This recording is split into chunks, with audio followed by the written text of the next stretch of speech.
ഒരിക്കൽ കൂടി പിതാവിന് നന്ദി അറിയിക്കുകയാണ്.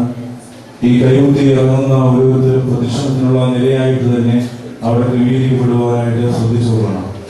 അപ്പോൾ തന്നെ പഴയ ഉപകരണങ്ങളെല്ലാം തന്നെ എടുത്തുകൊണ്ടുപോയി നിരയായി നിന്ന് പ്രദക്ഷിണത്തിൽ കൊണ്ടുപോകേണ്ടതാണ്.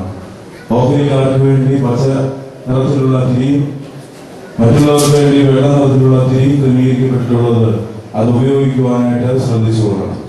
പ്രദക്ഷിണം കയറി വരുന്ന ആശീർവാദം കഴിയുന്നവർക്ക് തന്നെ ഉൽപ്പന്നരേലും ആരംഭിക്കും എന്ന സ്നേഹത്തോടെ അറിയിക്കുന്നു.